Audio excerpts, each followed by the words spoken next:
স্বাস্থ্যের অব্যবস্থা, শিক্ষার অব্যবস্থা, সেগুলো ডাবল ইঞ্জিনের মাধ্যমে খুব জলদি, খুব তাড়াতাড়ি করে সেই কাজগুলো আমরা অনেক মানুষকে আমরা সুস্বাস্থ্য দিতে পারি, সুশিক্ষা দিতে পারি। অদ্ভুত লাগে যে 34 বছর সিপিএম ছিল, 15 বছর ধরে তৃণমূল আমল, এবং এখানে রাজ্যের তৎকালীন মুখ্যমন্ত্রী, প্রাক্তন মুখ্যমন্ত্রী তথা প্রাক্তন স্বাস্থ্যমন্ত্রী মমতা বন্দ্যোপাধ্যায় নিজের লোকসভা কেন্দ্র, অথচ একটা ভালো হাসপাতাল তিনি করেন। 20 বছর ধরে এখানে মেট্রোর কাজ চলছে, অথচ কেন এখানে রাজ্যের মুখ্যমন্ত্রী ছিলেন মমতা বন্দ্যোপাধ্যায়, তিনি প্রপারলি কোথাও অর্ধেক জায়গায় জমি দিচ্ছেন না। আমি তো দেখলাম, মানে ওখানে আমি বিভিন্ন কোথায় কোথায় কেন আটকে ছিল।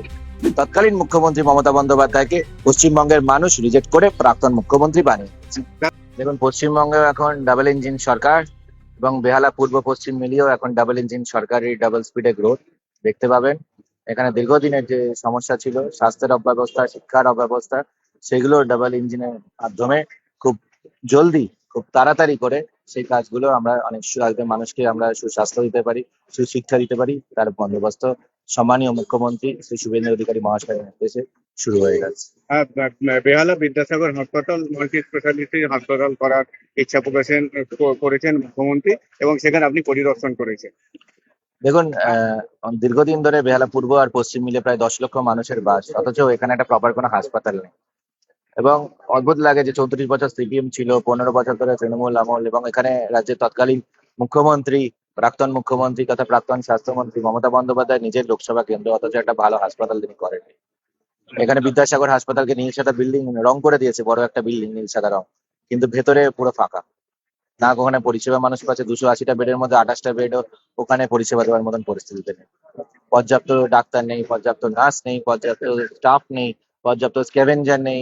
মানে খুব খারাপ পরিস্থিতি রেখেছে, এবং এখানে রেফার ছাড়া কিছু হয় না।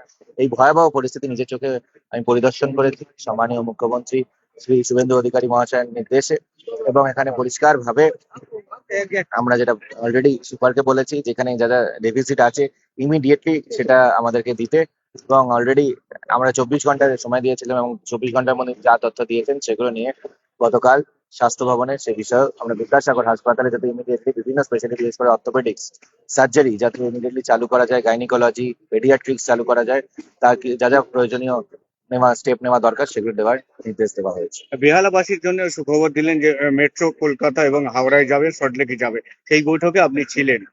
এটা কতদিনের মধ্যে সম্পন্ন হবে? দেখুন, মেট্রো 20 বছর ধরে এখানে মেট্রোর কাজ চলছে, অথচ কেন এখানে রাজ্যের মুখ্যমন্ত্রী ছিলেন মমতা বন্দ্যোপাধ্যায়, তিনি প্রপারলি কোথাও অর্ধেক জায়গায় জমি দিচ্ছেন না। আমি তো দেখলাম, মানে ওখানে আমি বিভিন্ন কোথায় কোথায় কেন আটকে ছিল। 20 বছর লাগে নাকি মেন লাইনের সাথে মেট্রো কানেক্ট করতে? তো সেখানে কোথাও দেখছি পিডব্লিউডি কে জমি দেয়নি, কোথাও দেখছি আলিপুর বডিগার্ড লাইন্স থেকে জমি পাচ্ছে না। তো বিভিন্ন জায়গায় রাজ্য সরকার ওখানে একটা সবসময় একটা ওই পাথ ব্রেকার ইয়ে হয়ে থাকে, স্পিড ব্রেকারের মতন ওখানে দাঁড়িয়েছে, যাতে উন্নয়ন না হয়। তৎকালীন মুখ্যমন্ত্রী চিংড়িঘাটা মেট্রোর কাজ আটকে রেখেছিলেন, মানে ওইটুকু 200-300 মিটার, 200-300 মিটারে, এবং তাও আবার হাইকোর্টে যাওয়া হয়েছিল, তারপরেও হাইকোর্টের নির্দেশকে উপেক্ষা করে তাও ওখানে জমি ওখানে যে ট্রাফিক ব্লক না করে 2 দিনের জন্য তো চেয়েছিল। ইচ্ছা করে করছে না, শুধু মানুষের যাতে অসুবিধাতেই থাকে মানুষ, আর এখানে কোনো ধরনের উন্নয়ন না হয়। অদ্ভুত একটা পেসিমিস্টিক নেগেটিভ অ্যাপ্রোচ ছিল রাজ্যের তৎকালীন মুখ্যমন্ত্রী, এবং সেই জন্য তৎকালীন মুখ্যমন্ত্রী মমতা বন্দ্যোপাধ্যায়কে পশ্চিমবঙ্গের মানুষ রিজেক্ট করে প্রাক্তন মুখ্যমন্ত্রী বানিয়ে দিয়েছে। দাদা, শেষ প্রশ্ন।